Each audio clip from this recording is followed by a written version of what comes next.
오늘은 왜 그런 부작용을 감수하고 임플란트를 해야 되는지 설명드려 볼까 합니다. 최근에 그 임플란트 축농증에 관한 연구가 나왔다는 기사가 나왔더라고요. 임플란트 후에 콧물, 코막힘, 두통 같은 부작용이 생기는 걸 말할 텐데요. 정확하게는 상악동염이 온 경우라고 보시면 될 것 같아요. 코의 양옆 그리고 눈 아래 위쪽 치아의 위쪽에 존재하는 빈 공간입니다. 모든 환자분들이 이 상악동을 가지고 있고요. 상악동의 크기는 개인마다 차이가 있어요. 그리고 상악동 안에 점막이 있는데 이 점막도 개인마다 차이가 있습니다. 여러분이 알고 계시는 코감기처럼 바이러스나 세균에 의해서 생기기도 하고요. 임플란트 시술 후에 이식해 놓은 뼈이식 재료들이 흩어져 버린다던가 또는 상악동을 둘러싸고 있는 점막이 천공이 돼서 상악동염이 생기는 경우가 흔하게 있겠습니다. 문헌에 따르면 이런 임플란트 후에 생기는 상악동염의 비율이 5% 정도로 보고 있는데 이 중에 상당수는 약을 먹는다든지 시간이 지나면서 자연스럽게 회복되는 경우가 있기 때문에 임플란트 후에 생기는 상악동염이 심각한 경우라고 진행되는 경우는 아주 흔하지는 않다고 보셔도 될 것 같아요. 상악동의 크기는 개인차가 있어서 아주 상악동이 큰 환자분들도 있고 크기가 작은 환자분들도 있고 다양한 크기를 가지고 있어요. 요즘에 어금니 임플란트를 심는다고 하면 이렇게 임플란트의 나사산 길이가 뼈에 묻혀야 되는 부분이 8.5mm에서 10mm 정도가 추천이 되거든요. 그러면 위쪽 어금니에 임플란트를 심을 때 내가 이용할 수 있는 뼈가 8.5mm에서 10mm 정도 있어야 되는데 상악동이 크고 아래로 내려와 있어서 임플란트를 심어야 될 공간에 뼈가 5mm 밖에 없다. 예를 들어서 그러면 5mm 정도는 만들어 주어야 충분한 길이의 임플란트를 심고 그 임플란트를 오랫동안 사용할 때 안정적으로 기능하게 할 수 있는 거거든요.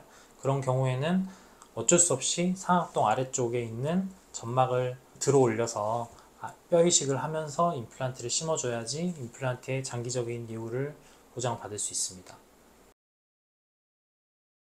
엑스레이를 보면서 설명드릴게요.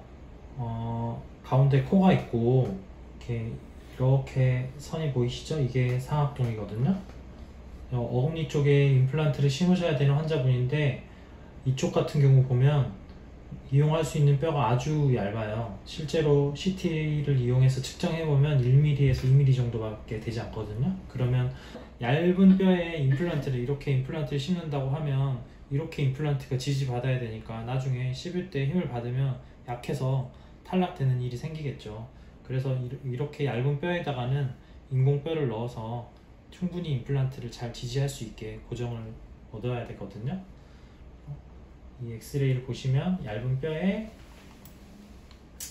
여기는 임플란트를 심립하면서 뼈 이식을 같이 한 경우인데 이렇게 무덤처럼 희미하게 이렇게 수술 전에는 없던 그런 모양이 생긴 게 보이실 거예요. 이게 인공뼈를 넣은 거거든요. 상악동 안쪽을 둘러싸고 있던 얇은 막을 들어 올리고 그 얇은 막을 들어 올린 공간에 뼈 이식을 해주고 뼈 이식을 하면서 임플란트를 심은 거고, 임플란트와 뼈 이식을 동시에 해놓고 시간이 지나면 뼈 이식한 재료들은 서서히 흡수가 되고 그 자리에 환자분 뼈가 생기면서 단단한 뼈가 되거든요. 그러면 임플란트 주변에 아까 수술 전에는 없었던 이런 단단한 뼈가 생기면서 임플란트를 잘 지지하고 있는 것을 확인하실 수 있습니다. 상악 모형인데요. 위쪽 앞니들이 있고 어금니 쪽이 없는 모습이죠. 어금니들이 없어서 비어있고 여기에 이렇게 임플란트를 심어야겠죠. 그런데 이걸 이제 위쪽에서 보면 이게 상악동이거든요. 임플란트를 여기다가 이렇게 심었는데 자세히 보시면 이 안쪽에 볼록볼록 튀어나와 있는 게 보이실 거예요.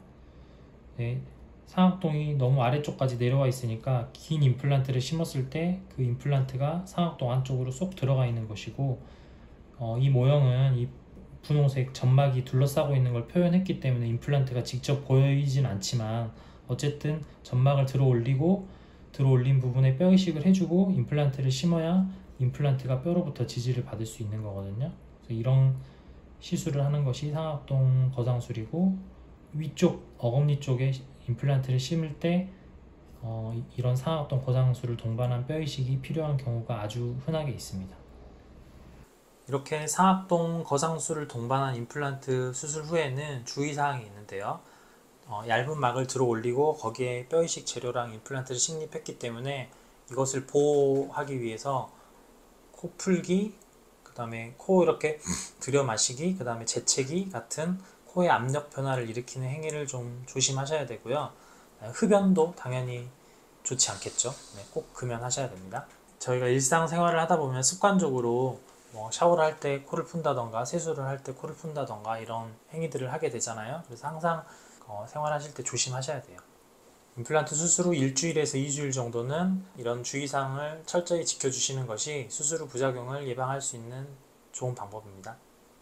임플란트 수술을 하지 않을 수 있으면 더 좋겠지만 이미 치아를 상실하신 경우라면 임플란트를 하지 않는다면 틀니를 써야 되거든요. 근데 틀니 사용에 여러 가지 불편감이 있기 때문에, 그리고 틀니는 임플란트에 비해서 훨씬 더 씹을 수 있는 힘이 약하기 때문에 이런 낮은 확률의 부작용을 걱정해서 임플란트를 하지 않기보다는 잘 시술해 주실 수 있는 선생님을 찾아서 치아 없이 지내는 것보다는 임플란트 수술 후에 얻을 수 있는 장점들이 많잖아요. 그래서 걱정하지 마시고 임플란트 하시고 건강한 식생활 하시는 것이 훨씬 좋을 것 같습니다.